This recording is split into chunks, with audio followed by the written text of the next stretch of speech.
Hi, are we okay on streaming? Thanks.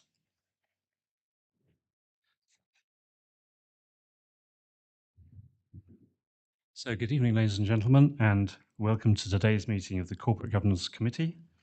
Members are reminded that this meeting is being live streamed on the Council's YouTube pages. Thank you.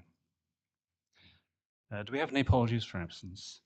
Thank you, Chair. Yes, we've got apologies from Councillors West, Howell and Cadaway.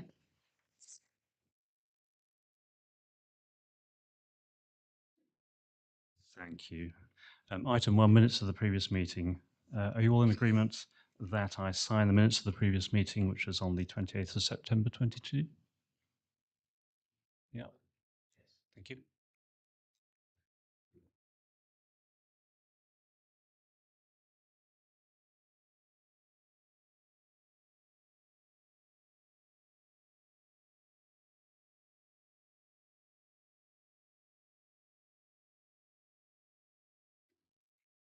Item 2, members' interests. Do members have any interests to declare this evening, please?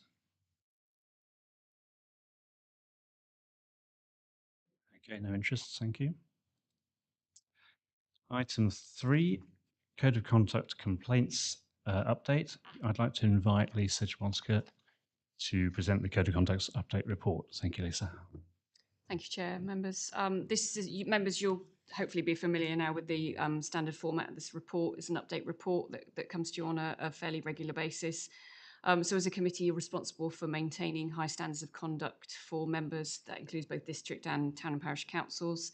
And also you're responsible for monitoring the code of conduct and any considering any investigations and breaches of the code. So it's just a high-level summary report, just taking you through to the table that's got listing four cases that we've had since your last meeting. Again, the only thing that I do want to perhaps draw attention to is they are all parish council investigations complaints, but there seems to be a pattern emerging now with some of the parishes that perhaps not so familiar with dealing with code of conduct complaints. Haven't really come across them in the past. So I've had to push back a lot of times just to say to parishes that, to ensure that they've got a complaints process in place, and also to ensure that in accordance with the monitoring officer protocol, we would ultimately make sure that they an attempt to investigate and try and get them to resolve locally as a first port of call, and thereby if it needs to be escalated upwards, then we would obviously consider it further. So in all of these issues, like I say, the report's as stated. So again, happy to take any questions. Thank you, Lisa. Hodgson Jones. Thank you. So do members have any questions or comments they'd like to apply? Councillor Hodgson-Jones, thank you. That one, isn't it? Just to try and understand, I appreciate that each individual parish council is autonomous and has to compile and comply with its own procedures. But is there anything that we as a district can do to assist them in providing guidance on model codes to have that they need to, processes that they need to implement? And in particular, is there anything we can do to support them by, or is there another party they can turn to provide training for parish councillors? Because I suspect that however good the procedures are, if the parish councillors themselves are unaware of it and unaware of their responsibilities, it can cause problems. Thank you. Yeah, you're quite right. They are all separate legal entities, and that's the difficulty we've got and the quandary we've got in terms of a lot of them will approach us in terms of asking for opinion, legal opinion, legal advice, and from that respect, we've got to take a step back. But certainly in most cases, and again, not all parishes, town and parish councils are members of CAPALC, so Cambridgeshire and Peterborough Association of Local Councils. So in most instances, we will refer them back to CAPALC, NAUC as well, for them to seek further advice on. But it's only as good as those parishes that have actually signed up to being members of CAPALC, really. So we are we can't insist that they become members. It is down to them. But again, CAPALC have been very good in terms of providing support, model, not the model code, because obviously it's a code that exists from the LGA, but also model versions of complaints process if they didn't have one, or one that needed updating as well. So I think that certainly in a lot of these cases, if they haven't had one, also looking to other town and parish councils, neighbouring town and parish councils who've got more familiarity with it, more are used to dealing with things like that as well. So yeah, that it does exist, yeah, but certainly we will do all we can to a degree, but obviously because, as you say, they are separate legal entities, we are limited in terms of what advice we can provide to them. Thank you, Lisa. Any other questions or comments for this report? No? Okay, so Richard, we've received a report and note it, and we will move on then to the next item, which is the external audit plan for 2021-22. And I'd like to invite Sharon Russell Surtees to introduce the report, and we'll then ask the external auditors to present the plan attached as an appendix to the report. Thank you. Thank you very much, Chair. Yes, I'm Sharon Russell Surtees. I'm the Chief Finance Officer for Huntingdon. My role really today is just to introduce Mark Hodgson, who is our audit partner at Ernst Young, to talk you through the audit plan for the audit of the year end of the accounts, 31st of March 22. Thanks, Sharon. Good evening. So the purpose of our plan is to set out the audit risks that we've identified, and therefore the procedures that we plan to undertake in order to gain sufficient appropriate audit evidence to issue the audit opinion upon those financial statements. So as a committee, I think the key messages I'd like to get across to you are on our pages 5 and 6, which are the audit risks. As you can see from the colour coding and the narrative, we have the same risk and the risk profile as in the previous financial year. So I think that provides you with assurance that there are no new risk areas, no change in audit risk designation, and given that we issued an unqualified opinion on those 2021 financial statements, we should be able to perform the same audit procedures if the closed down arrangements have remained consistent or are better. So the key risk is really around government grants and specifically linked to COVID grant funding. So there were a couple of issues we identified last year in relation to classification for those grants.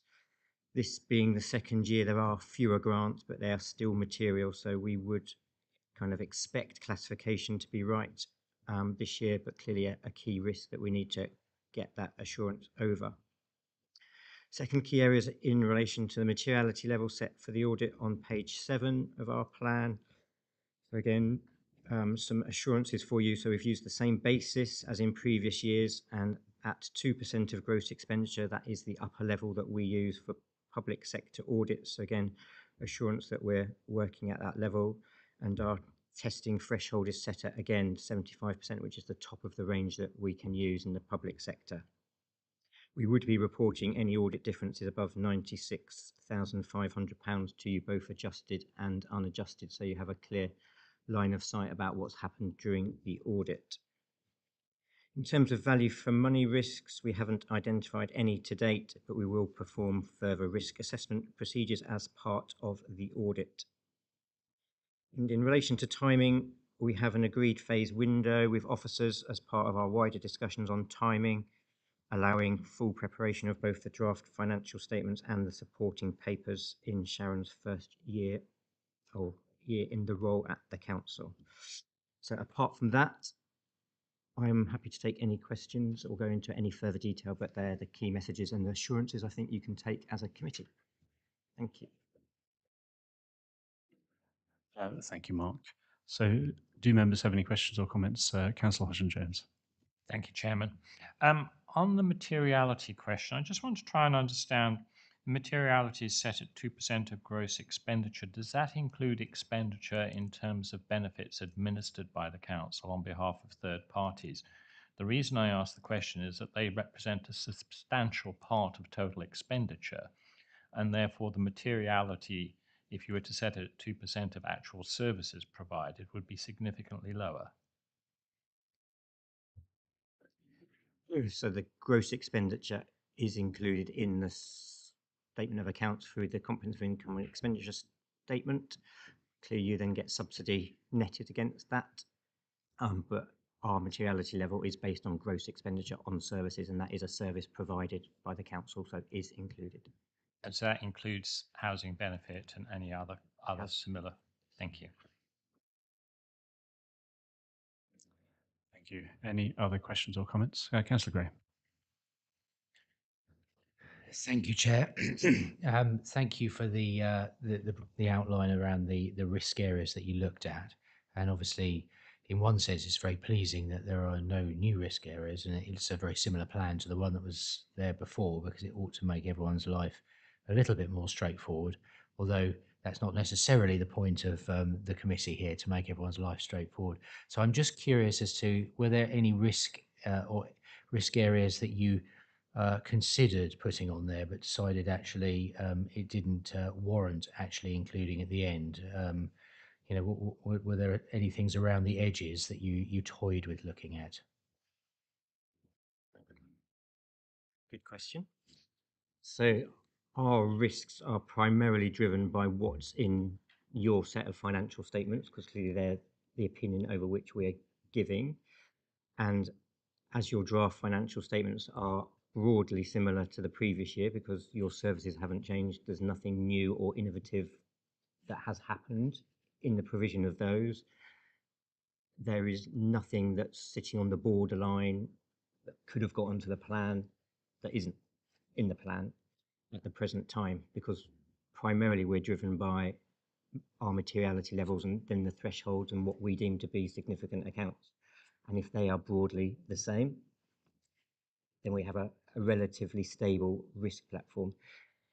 Things do change, clearly, like we have brought in COVID grants. That was new last year. It remains this year. It may drop away as we have come out of the pandemic, for example, next year. If you went and set up an innovative subsidiary company for something, that would probably automatically come on to hit to a risk profile, as it has in other councils where that has been the case. So it is evolving, and it does depend on the operational nature of the council at the point in for the financial year the accounts are related to.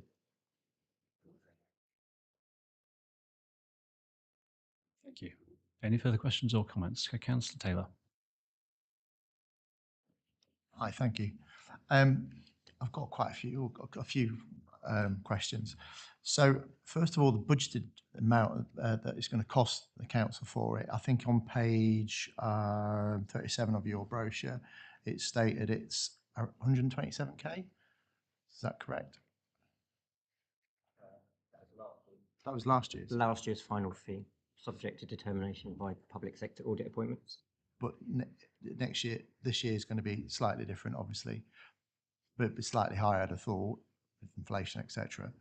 But on our fees, on our agenda item on 5.0, the fees for this is 94,700, and yet on 10.1, it also says it's budgeted at 71,000. So I'm a bit confused how much this is actually budgeted for. Any ideas there? That's one of my questions. The next thing on page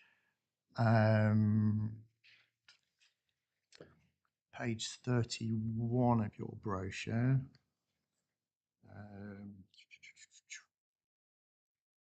it says, past it. Yeah, so the timeline, the audit, it'll be coming to Corporate Governance Committee in March 2022. So it's coming to this in 30th of November 22, and then it's coming to Corporate Governance in March 2022. So just typo. Okay, fantastic. I thought, yeah. What else was that one? In your transparency report, it's noted in here that was on page 35. It also, page 35, the year-end report was for 30th of June 21. Is that because it takes just so long for the report to come through? Yes, they're always published in late October of the Okay. year. We do have a 22 one now on our website. Fantastic. That might be the one I was actually looking at today then. I actually quite liked it. I loved the idea of the 6 pillars, by the way. I thought that was quite good. But on the list of public interest entities, HDC is not mentioned on there. Is that, should it be? Public interest entities, by the definition of EU and Financial Reporting Council, are any listed entity or a banking or insurance institution. So no public sector body automatically gets into that designation unless it has listed debt, of which there are only a handful in the UK. There is a second category called major local audits, which have expenditure over 500 million or assets over 2 billion, I think, from memory.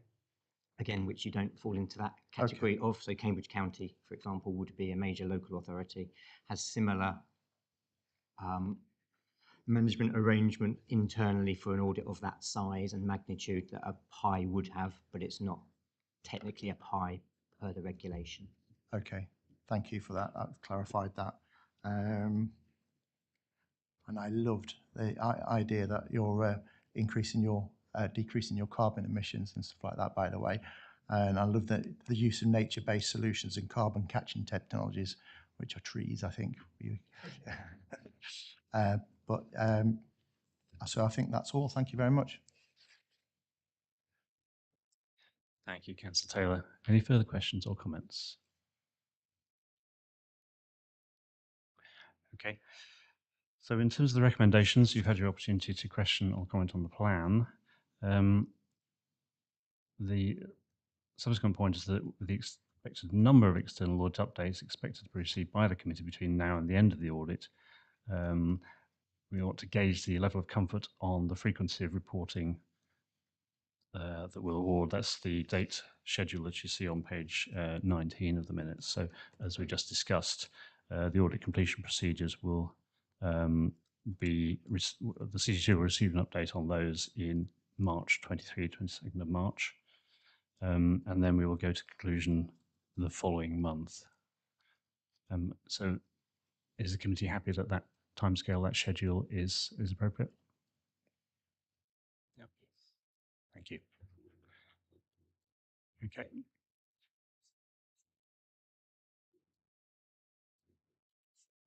So given that you're all happy with that, we'll move on then to item 5. Item 5 being the CIPFA Code of Financial Management, and I'd like to invite Karen Sutton to please to introduce this item. Thank you, Karen. Good evening. Is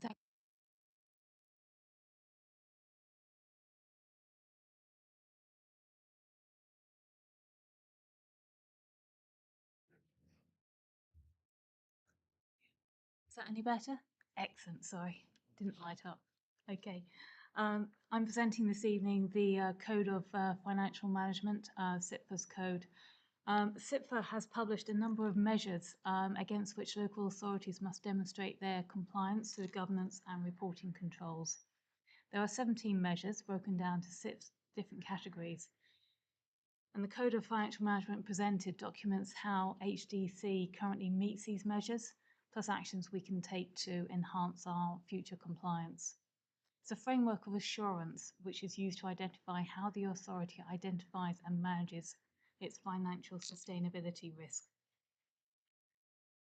By following the essential aspects of the Financial Management Code, local authorities are providing evidence to show that we are meeting important legislative requirements in our jurisdictions. I'm asking tonight for the committee to approve the code, and once it's approved, we can ask internal audit to assess our compliance against it, which will then complete the RAG rating status and will be an independent review of that.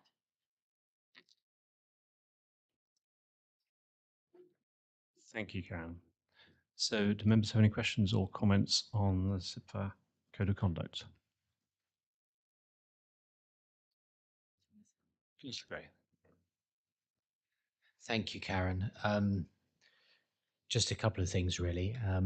How much of this was have you inherited, and how much of this have you developed yourself? Firstly, Well, the actual code, the actual measures are defined by SIPFA. So yes, I had to accept those. The actual the writing of the compliance and how we evidence it, that has been written up by me. I've not inherited it. I have taken guidance from Philip Simkin though, who's obviously a lot more experienced on this, and just verified that the evidence that I was pointing to and pulling out did satisfy what SIPFA required. great, thank you. Yes, I did mean the evidence and the development, not the code itself, but thank you. And one of the things that struck me, Chair and Karen, and obviously you're getting your feet sort of more under the table now, is that as I look down development, I see quite a number of reviews, provide training, encourage this, ensure, engage. There's a lot of verbs in there, which require, all of which require sort of action. And I'm curious as to know how much more of that is, and you know, Sharon's obviously here as well. How much more of that is, do you see as being in addition to sort of business as usual, and do you have the bandwidth and the resources, more importantly, to be able to get us to a point where, you know, we're getting green on here, because it's great having a red, amber, green rating, but if we end up with a load of ambers and reds because we can't match the development, obviously that's not ideal, is it? So really, I'm trying to help here. So what I'm expecting, I'm not quite going to answer your question on this one. What I'm expecting is that once internal audit do their review, we will have an improvement plan coming out of that. Ideally, we will have sufficient resources to achieve all of those. But if I do need to come back and you know, ask for more resources, I will do, because at the end of the day, we need to demonstrate that we are fully compliant with this code, and we have in place the risk mitigation measures which are necessary. And I'm saying that with my section 151 hat on.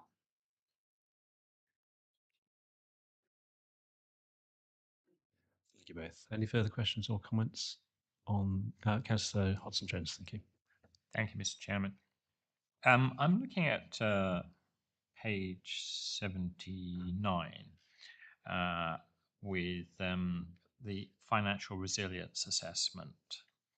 And I'm just trying to understand the going concern assessment, confirming and the budget and monitoring reporting, which reviews financial performance. But I'm just trying to understand how you can be sure that just because you're reporting financial performance that you're actually building in resilience, and what the strategy is to deal with that.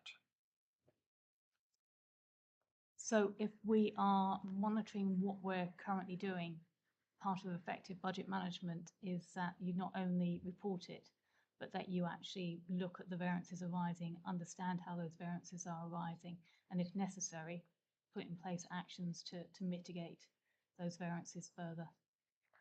So what are the processes that follow from identifying a variance to actually addressing and putting in remedial measures, and how are those get fed back to this? I'm just trying to understand the process.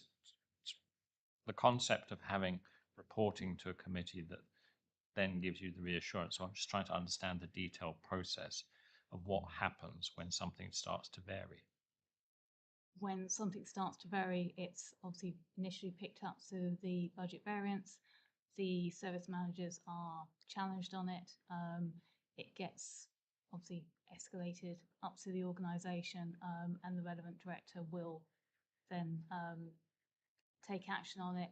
If necessary, it will also go on the risk register, and mitigations agreed and implemented for that.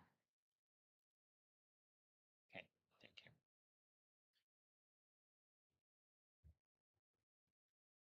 Thank you both. Any further questions or comments on this item?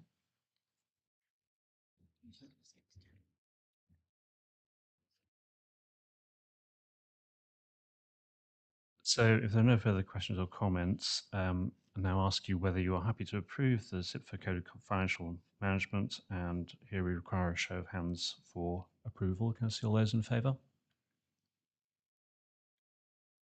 And I think that's unanimous. Nobody against? No. Then that's approved. Thank you very much. Now we move on to item 6, which is implementation of internal audit actions. I'd like to ask Deborah Moss to present this report. Thank you, Deborah. Yeah, thank you, Chair. So this is the report that you probably are quite familiar with now. It's a very similar narrative each time, so you have the same information just for information purposes really for you as you had in the last report in September. The difference now is just the updated data on the implementation that you need to be familiar with. It's 28%. 28% have actually been implemented on target. That's to the deadline that was agreed with the service. So it's still way below the target that the council sets itself of 100%. But when we include the implementation of ones that have been done late, that's after the deadline, it increases to quite a promising 78%. So actually, it's a lot higher than it has been.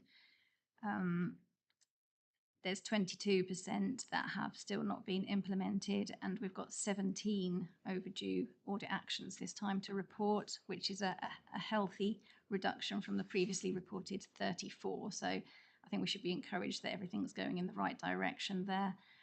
I think steps that we've taken, it's not without noticing that we have to do quite a lot of effort on our part to chase people, but I think the fact that we're now asking people for updates on the progress that they've taken to then report to you has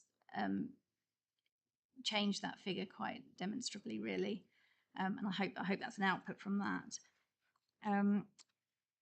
The extra information I've included this time is 56 actions have been closed since April, and we've got 37 open actions. That's just for your information, really, so you get a full picture of how many actions we've got on the table.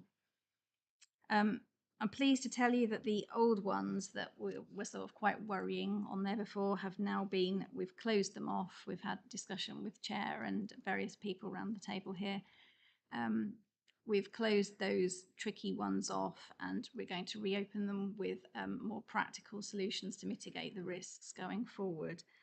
So obviously the caveat there is that whilst it's good it's closed off, there's still some effort, some action to be taken there. Also, I think you should be aware that the age profile of the outstanding actions has actually changed quite dramatically. So now we've got a lot more, we're reporting a lot more that are just recently overdue, which again is another promising sign. Hopefully, if we keep going in that direction, next time you get the report in January, hoping it will be a lot less.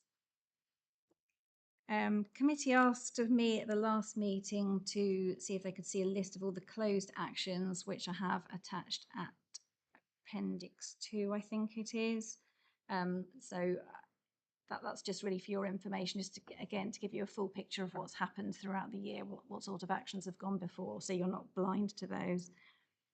But I think overall the message is quite positive, that it's going in the direction, and you should be sort of taking assurance from that. Have you got any questions? Councillor Blackwell. Yes.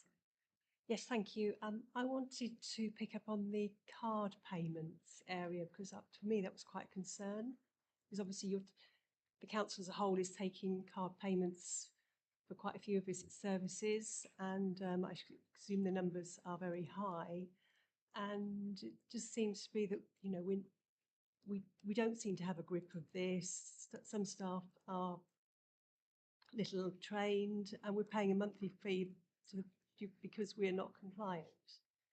And I think in these days of ever-increasing fraud, this is something we need to bottom out and be slick on. Okay. So, sorry, disappointing to read this just at the moment. Okay, so whilst those ones will be closed off because they don't feel that the actions now particularly address the risk, and obviously given the aspect of time, it might be that different different compliance and non-compliances in place. I have suggested to the service that they undertake maybe a sort of a self-assessment against the regulations to see where the gaps are now, which I think then presents us with an updated reflection of non-compliance and take it from there. But the agreement has been that we will do what we can to mitigate those risks that we can action against, and it might be that some of the others we just have to accept the risk on, and that's what management has taken the decision to do. It's not off the table. They will be doing as much as they can to try and mitigate those, but if it's not possible or not practical, then the decision has been taken that they will accept some risk. Thank you. Oliver, would you like to come in here? Thank you. Sorry, just to reiterate the point, because I think this is an important one. So the issue of PCI DSS compliance is something that's taken incredibly seriously, and there are a range of mitigations in place. And exactly as Deborah says, we will come back and outline exactly how they're complied with. One of the points in the recommendation from the original audit report was looking for full compliance with the PCI DSS regulations. Now, all guidance we've had to that effect is that it will be cost prohibitive in terms of full encryption of our end-to-end network. Our end-to-end network is so complex that the cost of doing that will be, as I say, cost prohibitive. What we'll do instead is mitigate the risk by a range of other actions. Some of them are outlined in the audit actions there. And just to reiterate, that is a common position that most local authorities find themselves in because of the complexity of their IT arrangements, which is often more complex than a more simple commercial operation where there'll be fewer different systems operating within the setting. So taken very seriously, but discharged in a different way, I think is the key message. Thank you. Any further questions or comments on this report, please? Councillor Taylor. Sorry, it's just some observations on the Appendix 2 on the fourth paragraph of page 103, I think it is. It says annually, not biannually. Sorry, just spelling mistake. That was all, I think. With consideration given to annually. It should be biannually, I think. Yeah, sorry. Page 105, paragraph 6. I think there's a pounds instead of a 3. Is that right? Is that right? Line managers acknowledge the formal policy set out by 3 CSS, which ensures pound CSS. Yeah, that's supposed to be sorry. Yeah. I thought it would be. These are Slightly. these are direct lifts out the report actually. So worryingly, that probably means the report is actually a typo in it. Sorry, I was just saying it was just an observation. The internal code of corporate governance as well. Is that something that gets reviewed through us as well? It's something that audit will update. So we've gone through it once, and actually it's quite out of date now. So yes, it will do, because it forms the sort of backbone of the AGS work as well, the annual governance statement. So it's important that we go through that, update it, refine it so it suits the council's current practices and procedures for governance, and then it will come back through you, yes, to approve. Cool. So you will have full visibility of it. That'll be obviously next year then, or the year after maybe, or is it next year? It will be, don't hold me to it, but I think it's likely to be March meeting. Probably that's when a lot of the things come through, but we're up against low resource and quite a lot of going through in March. So whether we spread it out a little bit, Okay. I don't know. You might even get it in January. Okay. Oh, okay. Fantastic. Ooh, Page 130. Have I jumped ahead of myself here? Yeah, I have. Sorry. But I'd like to thank you as well on a note that you've done a lot of hard work. From when I started on this committee, there's been significant. It has, yes. Yeah. So thank you. Thanks. Thank you. Thank you, Councillor Taylor. Any further questions or comments, please? Councillor Gray. Just two quick ones, really, just for the avoidance of doubt on the closed items, report, audit, opinion, limited, adequate, substantial. Can you just clarify, just so that we're all absolutely clear, what you mean by that? So there is actually a definition. I don't know if I've included that in the. No, it might actually be on the next report. But yes, it relates mainly to, so you look at how many non-compliances, how many actions you've got, and it takes a judgment as to how close the service is into failing to meet its objectives. So largely they fall, if you've got substantial compliance, then you obviously will get that substantial opinion. Adequate is ones where you've got something that has one or more quite major weaknesses that may threaten the objectives of the service. And then you go down to limited, little. So it just falls in that. But there is a definition of it. I just thought it was on here. I thought it was that, but I just wanted to be absolutely certain that's what it was. So I suppose it is attached to the annex of Appendix 1 of the next item. If I may, Chair. So I suppose, and I think you alluded to these closed off items, because there's a lot of items on here that have been closed. So, you know, in one sense, that's great news. But it's not great news when you see they're closed off with limited written and adequate written against a large number of them. And you indicated that that was because, and it's a very fair point, these themselves are very wide ranging kind of, you know, somewhat nebulous perhaps targets or areas that we're looking at. Is the point that you're going to come back with more targeted elements of that are going to really get to the nub of the issues that are in there?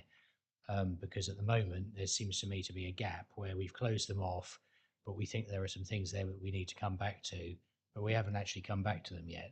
Where there's not a list there that sort of says, here's the stuff within it. So let's say the very first item, cyber security risk management. I mean, if there's a thing local authorities ought to be worrying about, it's cyber security. Mr. Morley knows that only too well.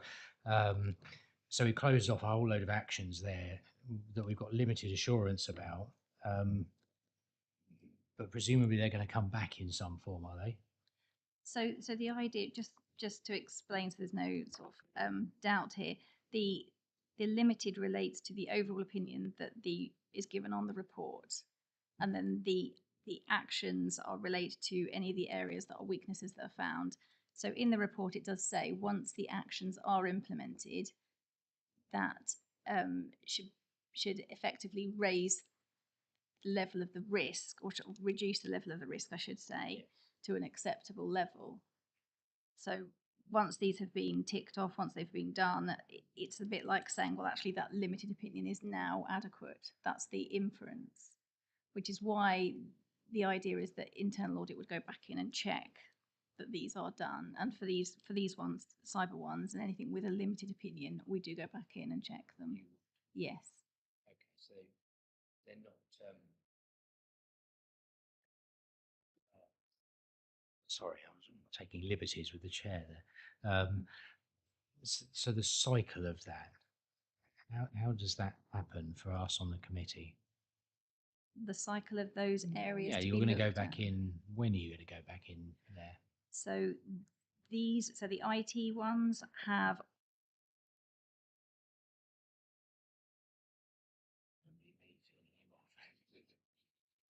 So the IT ones, we gave a list of all the closed ones in March to our IT auditor, and he went through all those ones that had been closed off to check that they were correctly closed off.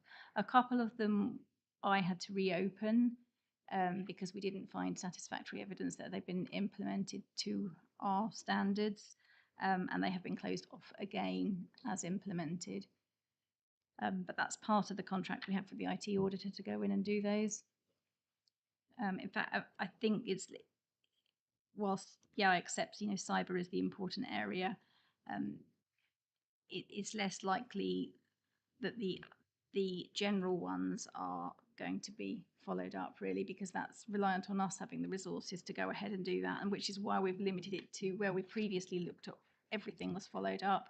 It's now a sort of desktop exercise. We ask people to upload the evidence that they've done this work, so we can go on and I can see where it's design a policy, for example. We ask them to upload the document, and we can have a desktop look through to see that it's done, and then verify that is actually implemented, rather than just saying it is. But really, we're going to try and limit ourselves to the red actions because they're high priority, or the limited report opinion, because again, because they're the important places to focus on. Great. Could I invite Oliver to come on this, please? Councillor Gray, given you invited me onto the topic of cybersecurity, I thought it might be useful just talking a bit more broadly about this as a particular topic, but it could be any other. So within cybersecurity, we comply with the NCSC, the National Cybersecurity Council's 10-step programme, and we actually report every quarter in terms of compliance with the 10 steps, and there's a RAG status against that. So if you look at the shared service quarterly reporting, which we'd happily bring along, we can explain what is happening in those areas. As Councillor Gray might recall, we actually put some resource through the budget last time round as well to bring some additional resource in to tackle this kind of issue. And all of this I kind of illustrate really as a point of when there is an area of interest, it might be something that the committee wishes to consider, of asking us to bring forward a range of activities happening in the area to give you a balanced view. Clearly, we can then have that audited, but to give you a sight of the range of controls that are in place that give us the confidence that perhaps audit don't need to go back, or alternatively that you want to check is actually having the effect that we want. So I thought that might be helpful. Thank you, Oliver. So do we have any further questions or comments on this item? Councillor Blackwell. Thank you. I raised the purchase order issue last time because I know, Karen, you were trying to invoke a system whereby the staff were adequately trained, no purchase, no PO, no pay. But a lot of that seems to have been moved to the closed actions now, but I thought that was quite a major thing that you were trying to implement. And as I say, it seems to have moved to the closed tab. So we've done an awful lot of work since the last meeting on putting in place the documentation that's required, making sure training is done. I look to Sharon next to me because she's done a huge amount of work on this with the team. We're not there yet, but a huge amount of progress has been made and continues to be made. So we have looked at the audit actions, and we have done specifically what was required to close out those actions.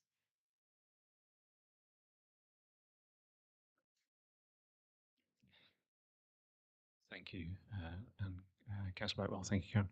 Any further questions, comments? Are we all done? Okay, thank you. In which case, we'll move on. I'd like to just express my thanks for the hard work that's been done by auditors and indeed by Karen to reduce the number of outstanding audit actions, or halve the number, which is a wonderful rate of progress. Obviously, we know that there's a couple that need to be refactored in different terms and taken forward, but nevertheless, I think it's a very commendable level of progress. And thank you very much, and long may it continue. Moving on then, so we had a chance to review this report, and we'll now come back to Deborah again for the Internal Audit Service Progress Report. Deborah. Thank you, Chair. So yes, me again. This next report presented to you is the interim progress report for the Internal Audit Service. So the design of this is to inform committee of the work that's been undertaken, the assurance work that's been undertaken so far this year. So this relates to the audit plan that was approved by committee and the work we've done against that. So it doesn't include other work on advice or anything else that's come our way. We act as an assurance function to management and to committee to give you an independent and objective opinion on the control environment. So this way the audit plan is quite important. The report, as I said, it details the work that we've done only this year. This included closing off last year's audits, which straddle the year typically. So I'm pleased to say that we've completed all of those bar one, and I had hoped by this evening that final one would have been approved and signed off and closed, but unfortunately it hasn't been yet. It's still with the service. The current audit plan for 22-23 is underway, and if you've already looked through, you'll see that the narrative for each one tells you the status of them, but also there are some that will be rolled forward to next year because we're trying to accommodate the client service where either they can't see us, or it's because of the value in getting. There's no point in us coming in and telling them what's wrong if they already know and they've agreed to put service improvement plans in place instead. So we think the value would be for audit to come in and monitor the implementation and the progress against those improvement plans, rather than go in and just tell them, for example, of the weaknesses that they already know. So we have agreed that with them, and there's quite a number of those, but I've tried to reflect that in there so you get that full picture of what we're doing and what we're rolling forward and why.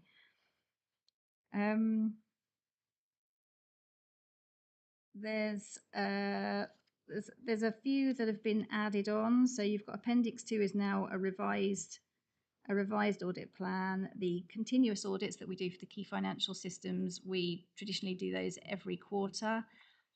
Over the last couple of years, starting with COVID, we did try and reduce the number of those. Well, we had to reduce the number because we just didn't have the time to do them.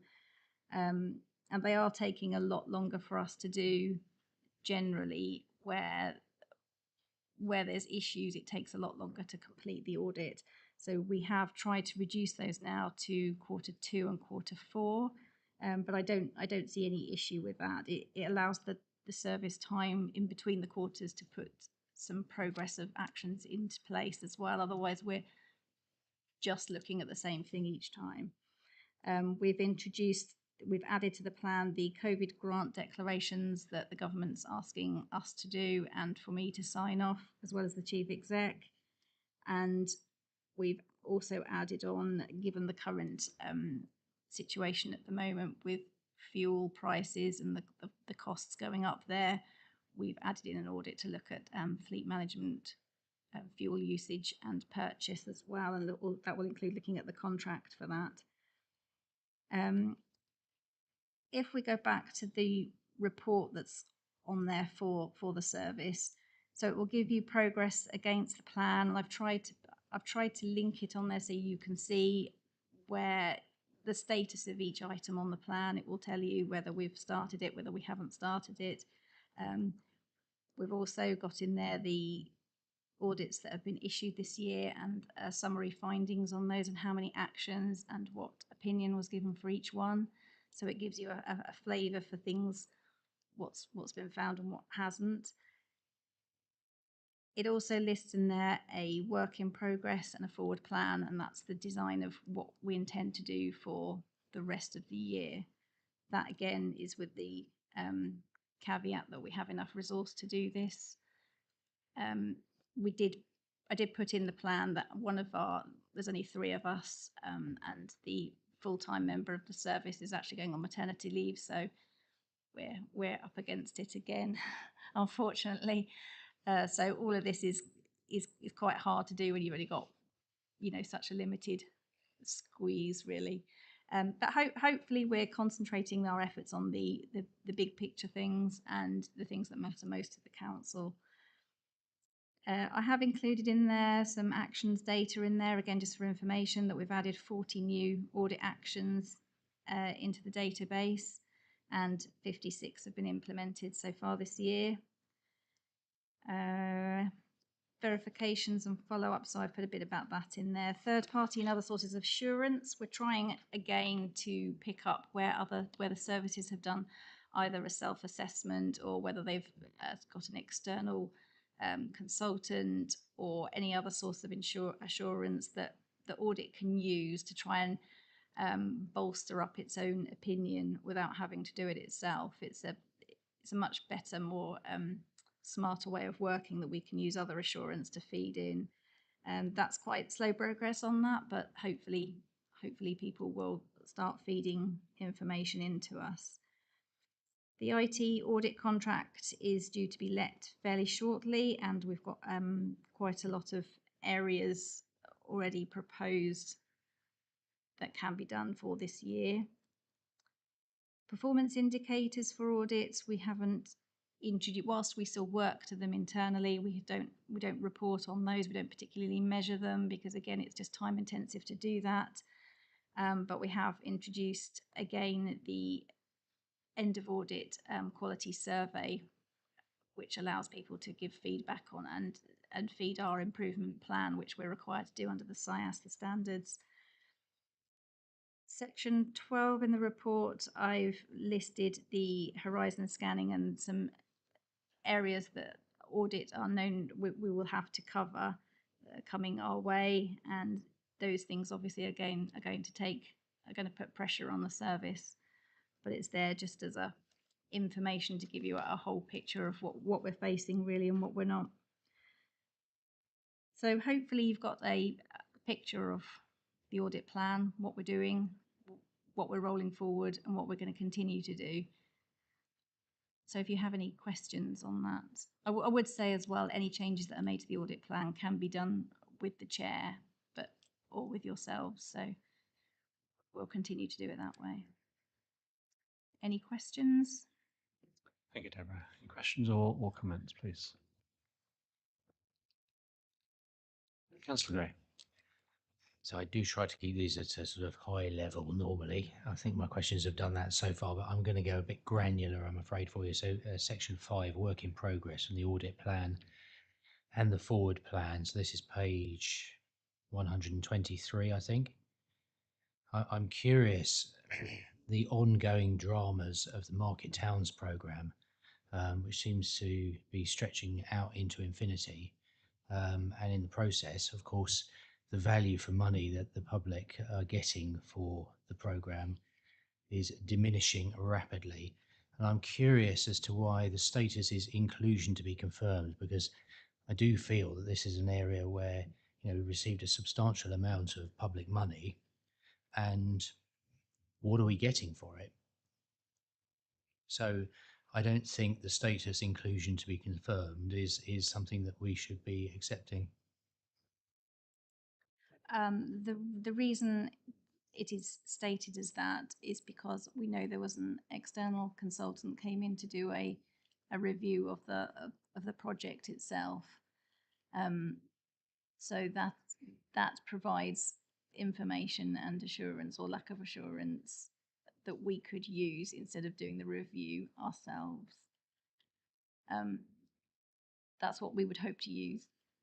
Could I ask a supplementary then, Chair, through that? So fine, I understand that principle that somebody else has kind of done the homework, although I would say that we would build on it rather than I would say the project restart. it's not as if the project is ended. The project hasn't even got going, frankly.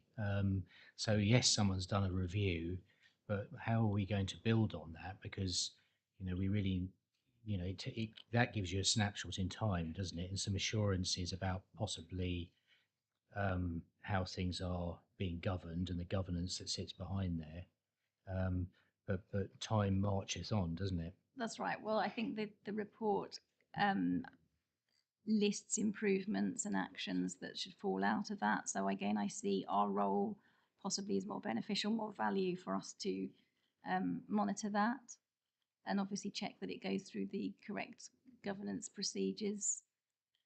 I think the idea was that it was proposed that we would look at the finance side of it, but again, it's just whether we can pick that up and do it, following on from the work of the report. Unfortunately, I haven't actually seen the original report yet, so I'm my inclusion is slightly. Can I invite Oliver to join us? Thank you. Thank you for the question, Councillor Gray. Clearly, this is a very important question about a key programme within the organisation as a whole. It sits under my counterpart, Kate McFarlane, who's overseen this. And as Deborah has said, an independent project management expert was brought in to thoroughly review from top to bottom the governance processes around the Market Towns programme. And in addition, dedicated programme and project managers have been brought in, external from the organisation, to deliver on aspects of that. So I absolutely get the need for complete visibility by members. Now, clearly, along with all programmes, that forms part of the quarterly performance suite, which goes to overview and scrutiny on a regular basis. And if this panel would like more detail around that, I can make that request, and I'm sure we could come and provide those assurances you require. But a lot of time and effort has gone in by independent people to review this and make sure it's back on track. But your interest in it is noted and will be passed back.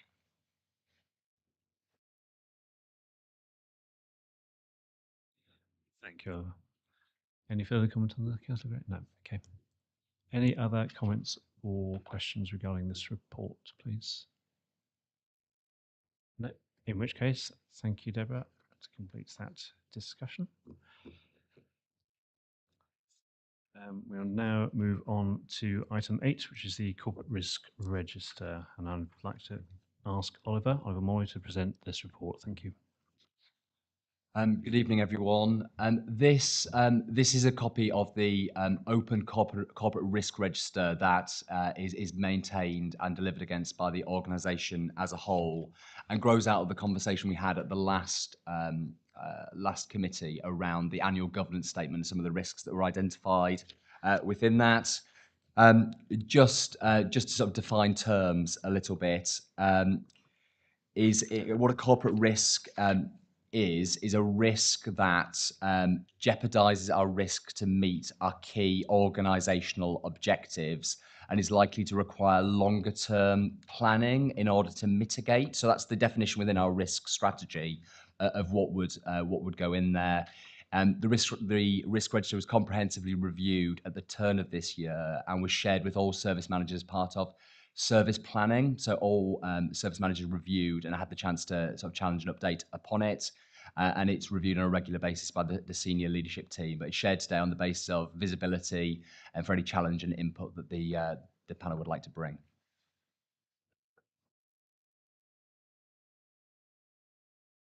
Thank you, Oliver.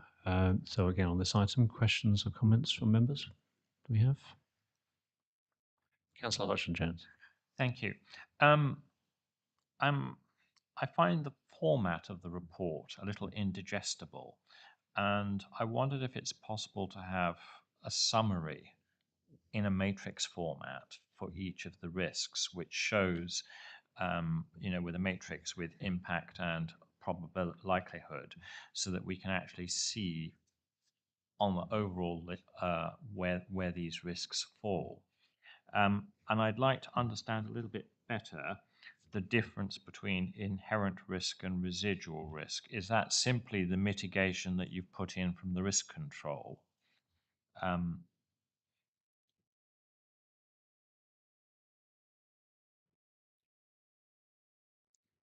then the question is, well, some risks seem to have been mitigated both in terms of likelihood and impact, and others are only mitigated in terms of impact, and how you arrive at that level of mitigation and therefore risk reduction. Thank you for the question. In terms of laying this out in a matrix, as you've described, more than happy to do that. That's the way the National Risk Register is laid out, and I think that's a really useful thing. So we could happily look at that. In terms of the movement between inherent risk and residual risk, absolutely, it's the risk that's left after the controls are put into place. In terms of that view, it's an informed view by the risk owner, challenged by the senior leadership team around how much they believe that has moved across that matrix that you've described. So it's a balanced view.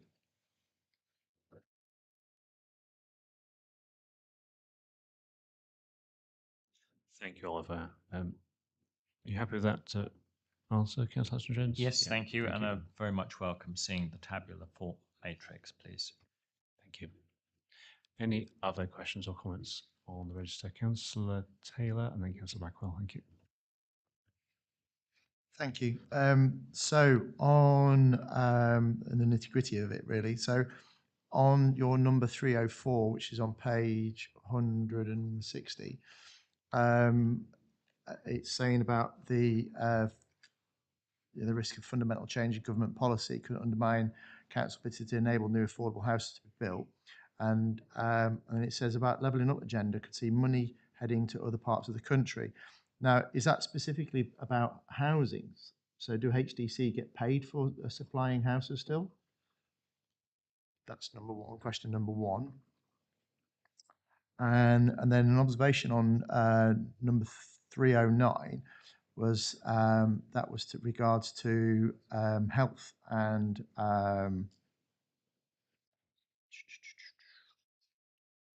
morbidity, growing number of years of ill health impacting on people's ability to be self-reliant. So this is a difficult one, I think, because we are responsible for One Leisure, and One Leisure, I think in the previous report, it was saying about, is it a business-led approach to any cost reductions, reductions in people's fees they pay. And I believe that actually it impacts on the NHS as well and county council services. So this is a hard one to sort of who's responsible for it, and it is obviously quite close to my heart. So yeah, how do we link them all together for all these different services? Thank you, Councillor Taylor. Two very useful questions. So in terms of the first one, 304, so there are a range of sort of financial instruments that are used to kind of incentivize house building. So new homes bonus would be one where you are rewarded for the number of new homes that are delivered.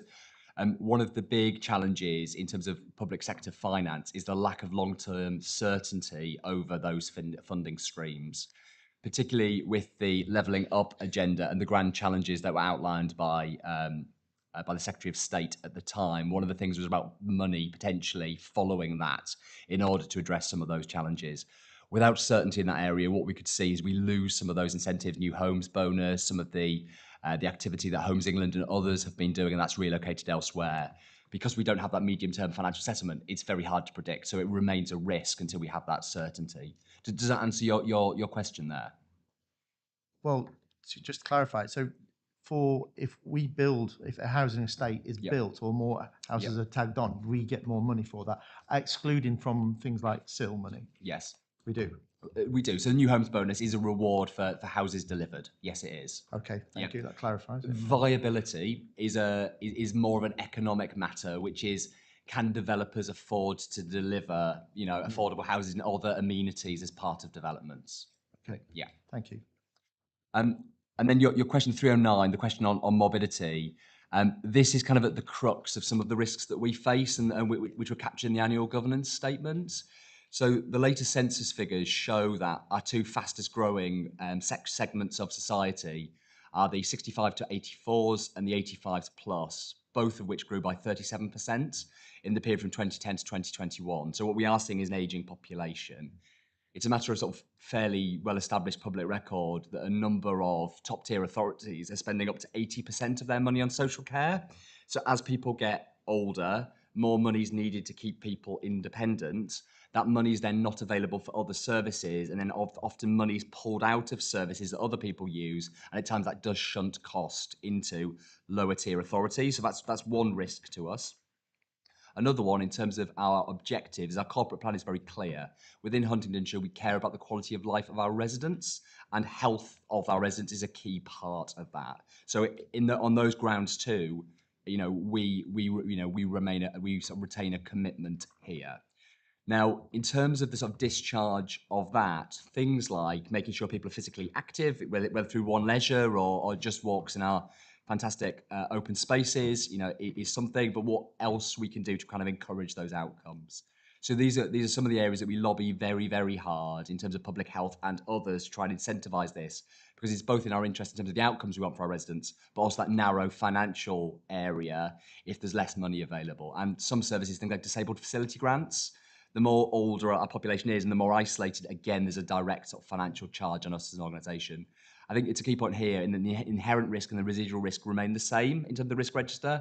And part of the reason is it's a risk that we've got, but can we effectively mitigate something which is a major demographic shift is a challenge. Yeah.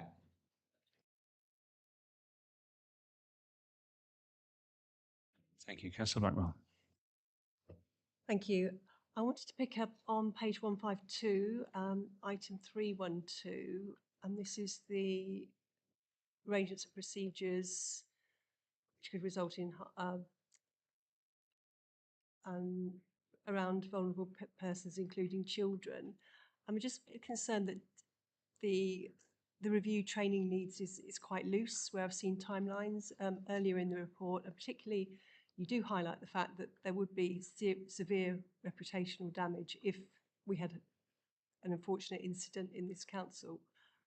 So I'm just asking for the priorities of this and what timelines we can put in place to improve. Thank you very much for the question, and I absolutely accept that feedback. I think that's absolutely right, that the action there is not specific enough. So one of the bits of context that's important here is that on the whole, we don't come into close contact with children a lot in the services that we deliver. Leisure will be the major exception. But actually, in terms of our services, schools, children's social care, all of those services tend to be county council functions.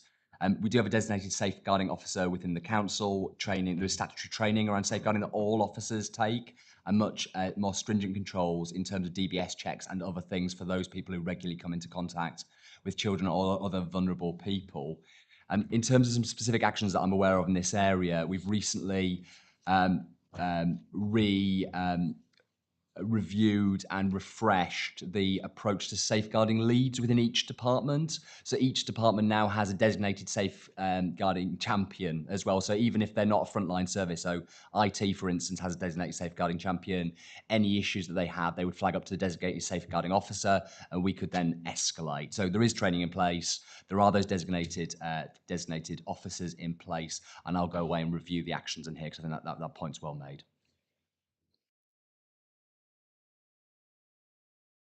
Thank you, Councillor Owen. Any further? Councillor Graham. Just a quick one.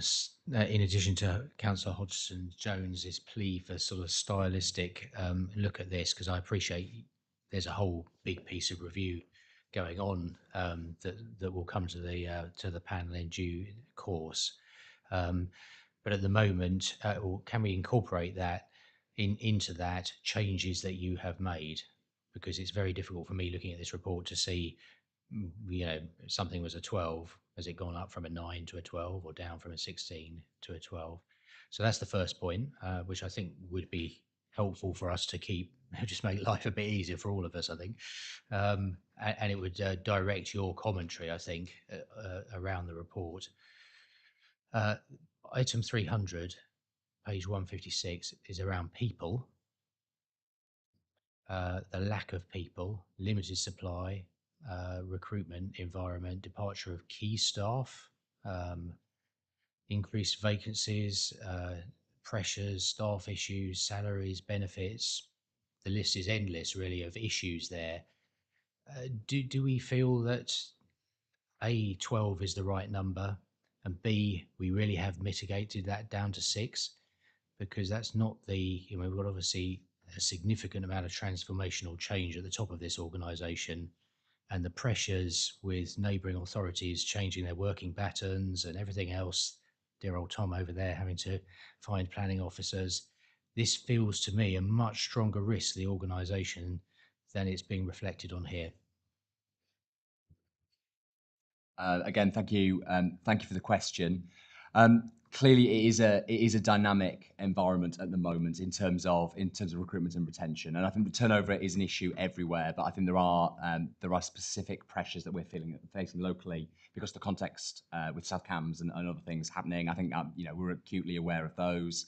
There is a lot of work going on behind the scenes in terms of that we brought forward to the Employment Committee in terms of a workforce strategy and retention and recruitment, and making sure we do offer the best possible prospects to people seeking work and to retain those people that we already have. In terms of your challenge, I think we will go away and reflect. I think mitigating down to 6. I think the impact, in my eyes, would certainly be more than a 2. I think in terms of that, if nothing else. So I'll certainly again take that away and kick that quite hard.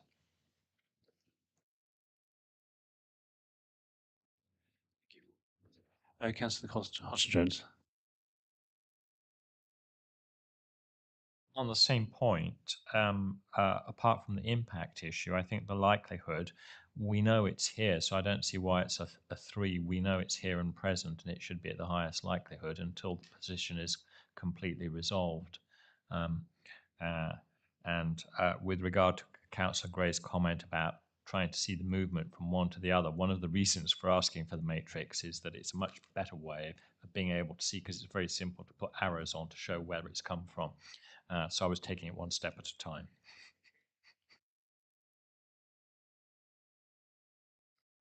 Thank you, Councillor.